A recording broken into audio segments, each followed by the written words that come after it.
Primera carta de Juan, capítulo 2, versículo 12, dice de la siguiente manera: os escribo a vosotros, hijitos, porque vuestros pecados os han sido perdonados por su nombre.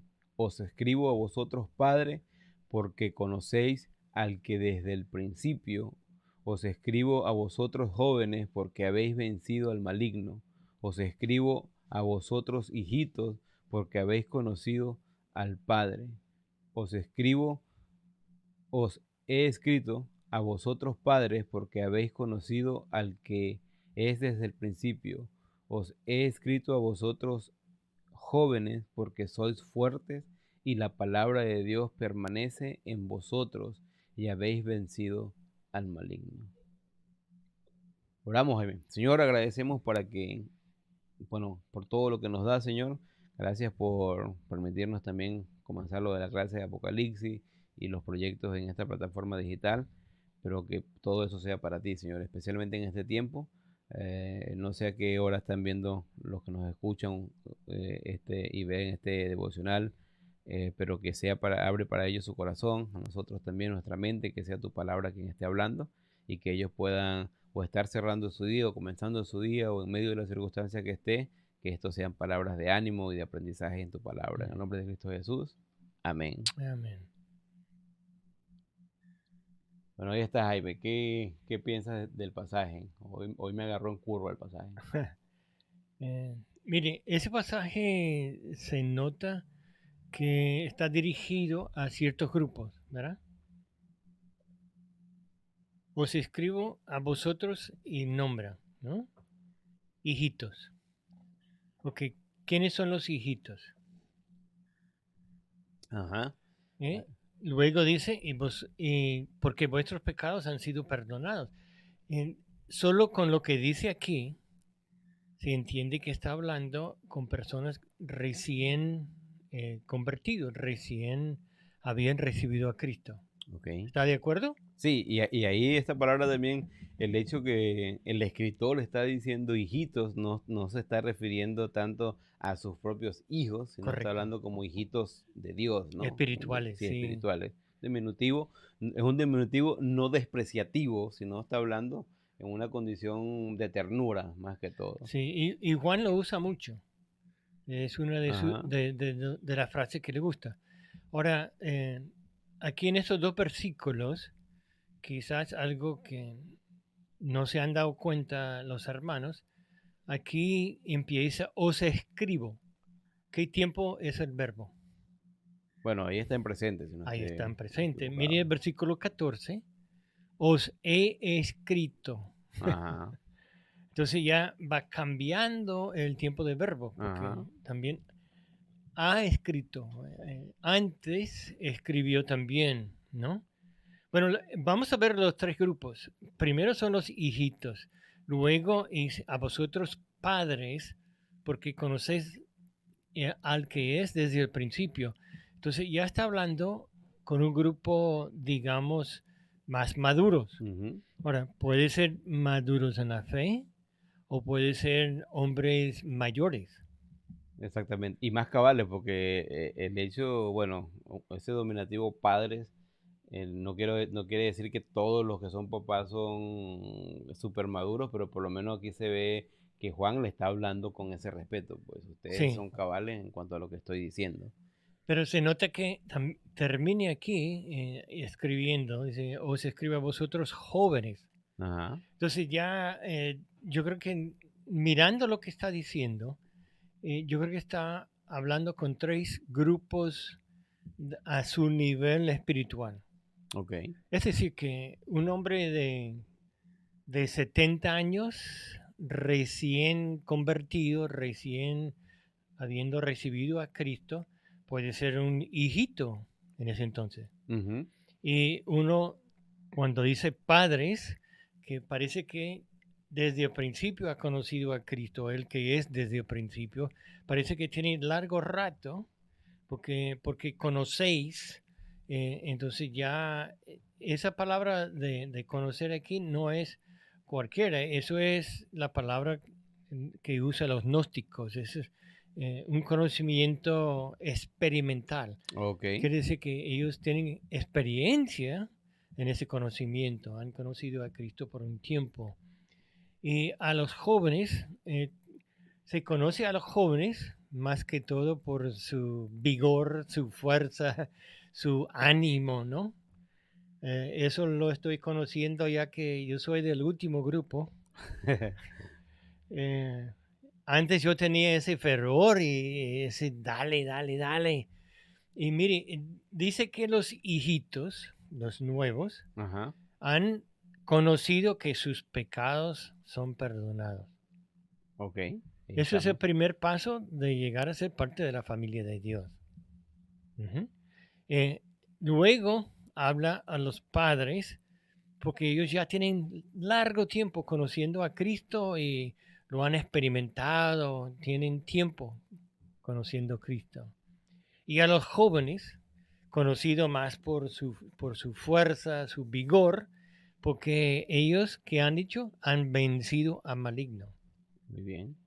Eh, yo creo que hoy en día la iglesia no está dividida en estos tres.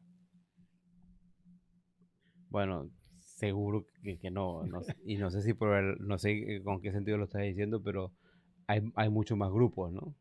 Sí, pero Sí. yo creo que no hay muchos en la iglesia hoy día que entienden que pueden vencer al Al enemigo. maligno. Sí, en cuanto a eso. Bueno, y además la idea de que a lo mejor hasta le da miedo usar el término porque piensan que o se les ve muy tonto o no quieren creer o ha ganado ese pensamiento de que somos más físicos que espirituales, pero es una realidad ahí.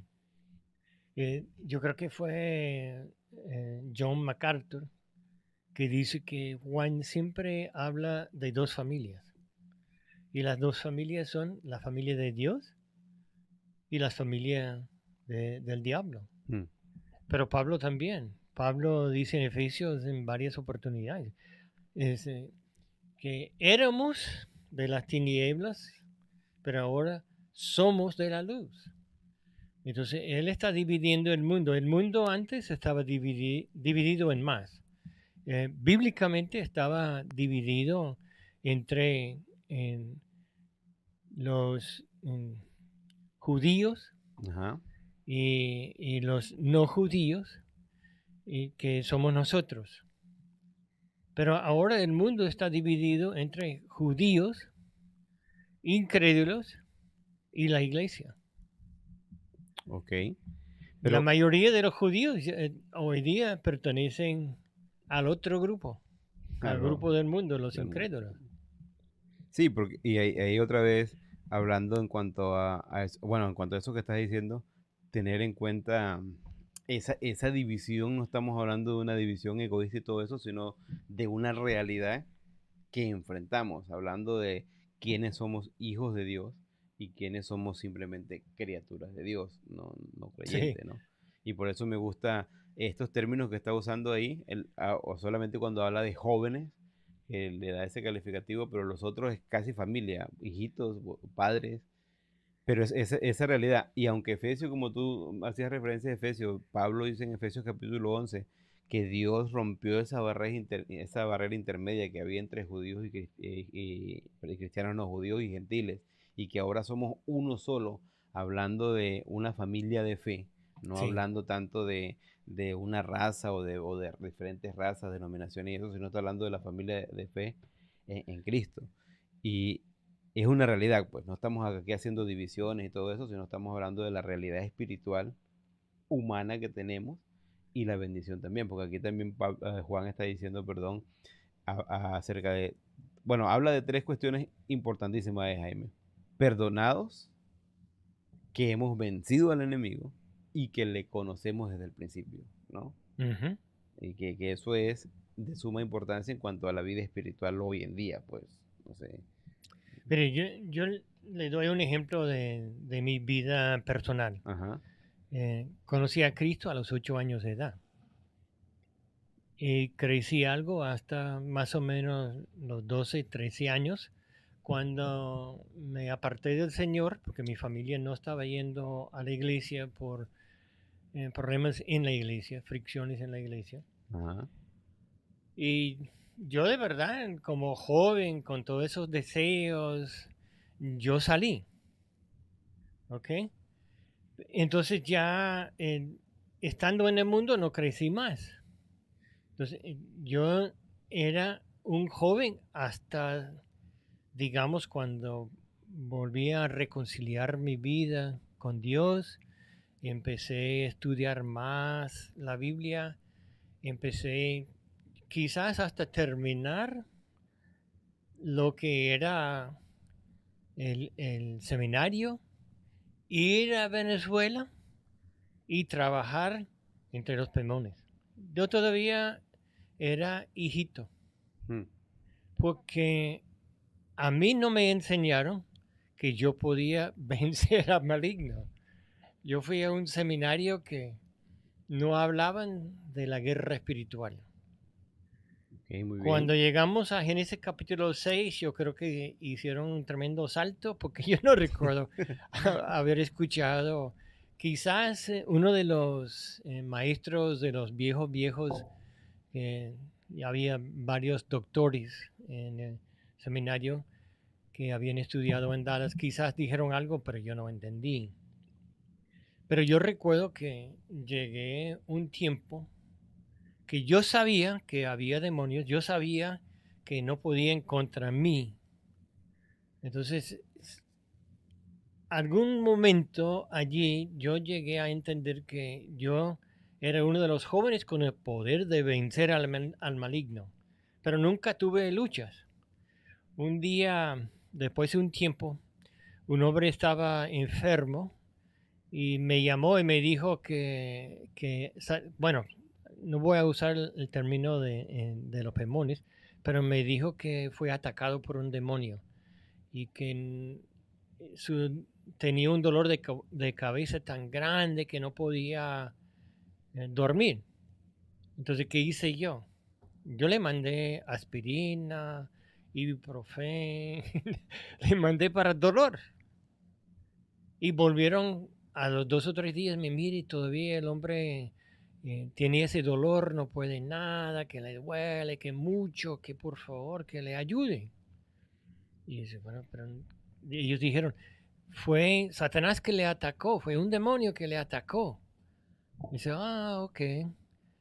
Y no era que dudaba, pero nunca había tenido una experiencia con un demonio así tan de cerca. Tan físico, por lo Sí, menos. unos años antes, un hombre escribió a un brujo entre los pemones, el más famoso, y le mandó plata y dijo, mire, quiero que venga a San Miguel a ayudarme porque tengo esa enfermedad y necesito que me sane. Mm. Y pensó que el hombre era un brujo que podía sanarlo. Y el hombre le mandó una carta y dijo, mis espíritus me dice que no puedo entrar a San Miguel porque hay una gran luz. Y nosotros pensamos, wow, ya la luz está alumbrando aquí, los demonios no pueden entrar. Pero cuando el otro hombre estaba enfermo con ese dolor de cabeza, lo trajeron a nuestro pueblo, porque Ajá. él vivía más arriba, más difícil llegar allá.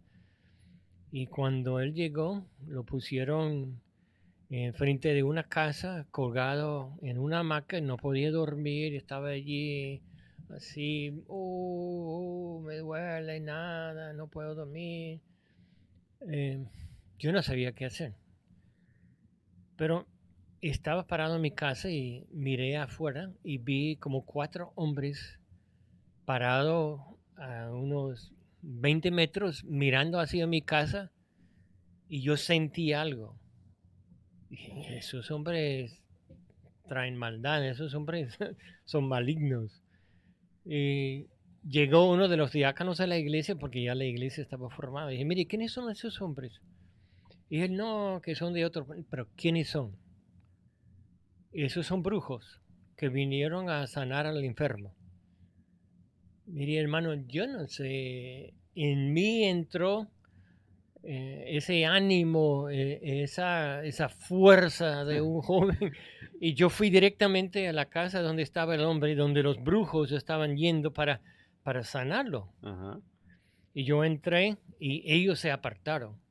Inmediatamente ellos no podían quedar allí frente a mí. Y yo fui a la hamaca y yo le dije, mire, tú eres creyente, ¿tienes Cristo en tu corazón? Él dijo, sí.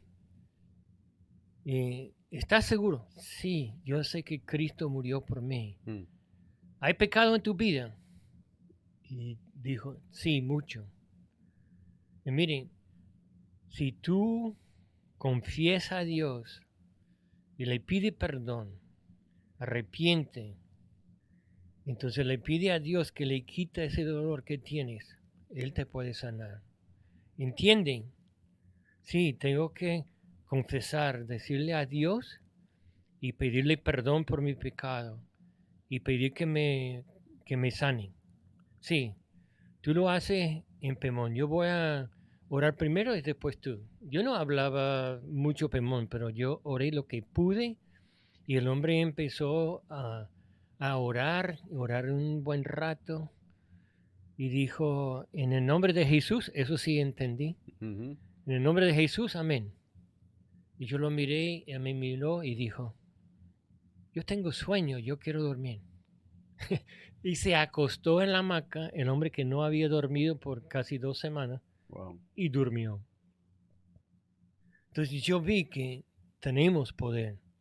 Mire, desde este enfrentamiento que yo no quería, yo he entendido que el cristiano tiene el poder, Ujú. pero enfrentar no es lo más fácil. Cuando yo enseño guerra espiritual, es que es totalmente diferente de lo que uno puede imaginar. Pero cuando llegamos a esa parte en cuanto a ayudar a una persona endemoniada, yo le digo a la gente, miren, yo como misionero o como pastor o como maestro, no tengo más Espíritu Santo que tienen ustedes. Ustedes tienen ese poder también. Ustedes pueden librar a otros y librarse de los ataques de los demonios. Pero tiene que mantener tu vida limpio y tiene que saber que tiene ese poder, esa fuerza. Pablo dice en el segundo capítulo del libro de Efesios que nosotros tenemos el poder que levantó Cristo de los muertos. Mm, Y yo creo que es lo que está hablando aquí. Son muchos los jóvenes que entienden que tienen ese poder. ok. ¿Y qué de los padres? Mire, ellos tanto tiempo que han conocido a Cristo ya sienten cómodo en su presencia. Ellos pueden estar caminando por el camino y pueden estar orando, hablando con Dios. Ellos pueden enfrentar o pueden encontrar a otros hermanos y pueden hablarle directamente de la palabra, porque eso es lo que está en su corazón, lo que está en su boca, y sienten cómodos. Y sabemos que cuando uno es joven no siempre es fácil hablar con familiares, hablar con otras personas. Quizás dudamos que quizás me va a preguntar algo que yo no puedo responder, etcétera, etcétera, etcétera. Pero ya yo creo que los padres son los que han llegado a ese punto. Están cómodos, orando con los ojos cerrados, con los ojos abiertos. Están cómodos hablando de la palabra con cualquier persona. Entonces aquí Juan está escribiendo a los tres y yo creo que la idea es, los hijitos van a crecer y van a llegar a saber lo que saben los jóvenes y van a tener esa fuerza y van a vencer al diablo y van a verlo. Y los padres van a seguir los jóvenes creciendo y van a sentir tan cómodo en la presencia de Dios que va a ser algo normal y natural. Sería como cuando va a visitar con el abuelo y uno subía a sus piernas y él quizás meciendo allí en su silla, sillón o lo que era, o solamente hablándonos, abrazándonos, y nosotros sentimos ese calor, ese amor, y sentimos protegido. Así son los padres que sienten eso en su vida diario. Y termine el versículo 14 diciendo, la palabra de Dios permanece en vosotros y habéis vencido al maligno. Amén. Y eso es saber que hay que crecer, hay que ser parte de la familia y hay que entender, hay esos pasos, vamos a crecer y todos deben crecer. Es triste ver un niño, digo, con problemas mentales que no puede entender, que no puede razonar, que su cuerpo crece, pero su mente se queda atrás.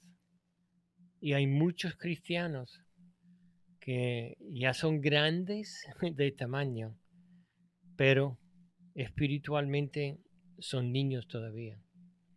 Sigue siendo unos bebés en Cristo Sí, y en la vida a veces, muchas veces. Pero sí, ese ejemplo y todo eso que estás diciendo, Jaime, me gusta porque va acompañado con lo del pasaje, que habla pues una relación familiar, una relación bastante abierta con Dios, con un propósito. El propósito, pues estado hablando en este devocional de es tener comunión con Dios. Y aquí obviamente toca esa cuestión de vencer al maligno.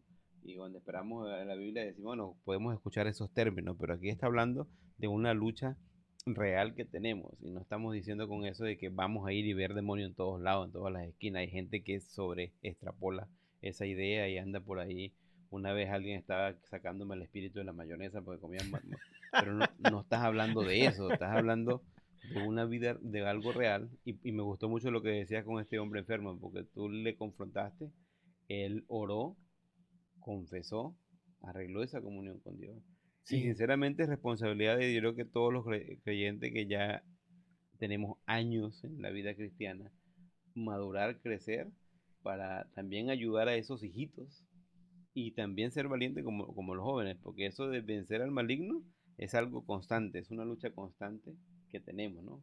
Ujú. Y en los versículos que vamos a estar meditando en el próximo devocional va a hablar un poquito de esos enemigos que tenemos reales, el mundo, el pecado, nosotros mismos. Bueno, Jaime, gracias por compartir. Espero que esto ayude. No sabemos las luchas que están teniendo o que estás teniendo hoy en tu vida, pero si permaneces en su palabra, si permaneces en comunión con Dios, ya has vencido y vas a vencer al maligno.